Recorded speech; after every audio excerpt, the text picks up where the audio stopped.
I bet people are having epiphanies right now, and they're just saying, oh, you just described me. You know, I've never felt smart.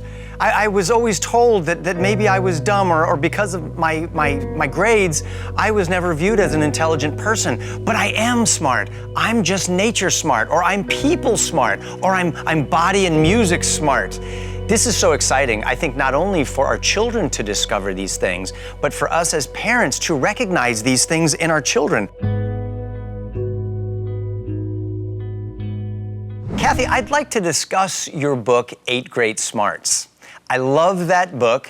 It is a book that my wife Chelsea and I have gone over and over, and it's helped us to better understand and relate to our kids. What made you decide to write 8 Great Smarts? Yeah, thank you, first of all, for the affirmation. I really appreciate that. I've been always interested, even when I taught second graders, about how some children learn and why do some children gain ground quickly? Why do they learn phonics quickly? Why is memorization not a problem? Why do other kids love to doodle and draw? Just really became interested and discovered through the work of Dr. Howard Gardner that we have one brain divided into 8 parts, and when we honor the way children are created, and adults as well, then they're going to do better and they'll have more joy, they'll have more success, they'll be more fulfilled, and it is the right thing to do. We're not all cookie cutters, we don't all learn the same way, and we need to honor that. Do you really believe that all children are smart and all children have the potential of being intelligent in their own way? I absolutely do. I think the wrong question is, am I smart? I like to tell children that stupid is their choice, but God did not make them that way. I think another question that is kind of an unhealthy bully playground question is, well, how smart are you? Which allows you to say, well, I'm smarter than you are. And all of us grew up with that. Either we said it or we heard it. But the better question is, how am I smart? And there's solid evidence that all of us are born with the capacity to develop all 8. Now, there can be things in utero that happen. There can be, strokes and different things that would cause a part of the brain to atrophy or be dysfunctional. But we have the capacity, when we're created, because God is generous and good, to have 8 different ways of being intelligent. And that allows us to become wise if we persevere, have self-control, self-respect, respect for others. There's the heart of character combining with the brain, if you will. Both of those are really important. Wow, you've set this up so perfectly. We're all dying to know, what are the 8 great smarts? What are the 8 parts of the brain where we can be intelligent? Can you run through them for us? Word smart people think with words. When they're excited, they probably talk. Logic smart people think with questions. When they're excited, they ask more questions. And I mentioned those 2 first only because they are what I call the school smarts, because what we do in traditional education all day long is read, write, speak, listen, ask and answer questions. Math and science, literature, spelling, writing become kind of core concepts. So children who have a lot of brain cells in those 2 feel smarter than other children, but the other children are also smart, and all of us have all 8. The third one is picture smart. We think with our eyes, and we add to the pictures in our mind or on paper when we're excited. Number 4 is music smart. We think with rhythms and melodies. We may sing in tune and play more than one instrument. If you excite me, I will make music. Then we're also body smart, and body smart children think by movement and touch, and you know who they are because you tell them all day, sit down, put that down, look at me. And these kids, when they're excited, move even more. And they might be athletes, they might be drummers, they might be the chiropractor who can flip you on the table and you stay on the table. and then we're also nature smart, Kirk, and I know this is part of your smart because of your campfire program. Nature smart people love the outside rather than the inside. They think with patterns. That's how they know this is a blue bird, not a blue jay, because they have a memory for the pattern. They love to be outside. They do better at biology than at physics. And then the last 2 are so interesting and so important. We're people smart, and people smart people think with other people. We brainstorm, we network, we collaborate. It's really what you and I are doing right now in conversation.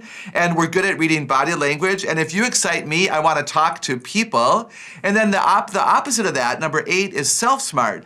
And self-smart children think deeply inside of themselves. They crave quiet, peace, privacy, and space. They can underperform in school because telling what they know is not their passion. Knowing what they know is their passion. And if they get excited, they want to spend time alone. And all of us have all 8 of those. The earlier they're developed, the greater the chance they will be a strength for a lifetime. I bet people are having epiphanies right now, and they're just saying, oh, you just described me. I've never felt smart. I was always told that maybe I was dumb or because of my grades, I was never viewed as an intelligent person. But I am smart. I'm just nature smart, or I'm people smart, or I'm body and music smart. This is so exciting, I think, not only for our children to discover these things, but for us as parents to recognize these things in our children and that God did make them uniquely intelligent and smart. And isn't it wonderful that God has such a diversity of human beings on the planet that what would we all be like if everybody was just word smart and everybody just talked a lot? That would be exhausting. We need all the other kinds of smarts to round everything out. So I'm understanding you saying that each of us may have a primary smart. I may be logic smart or maybe people smart, but that we also have the potential of developing all 8 of the smarts. What's the advantage of that?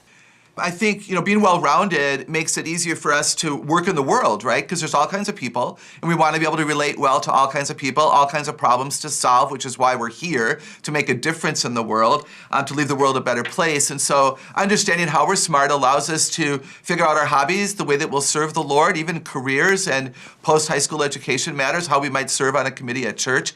It's not important, Kirk, that we know for sure that this is my top and this is my bottom.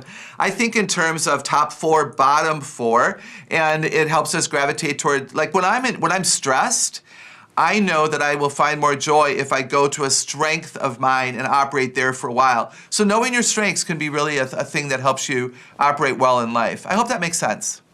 It does make sense, and even as you're saying this, I'm processing, what kind of smart am I? How did God wire me to be intelligent, to uniquely serve Him in the world? Now, is it possible to sort of evolve or grow from one primary smart to another as you get older, or in different seasons of your life, or are you basically wired with this particular smart and that's it?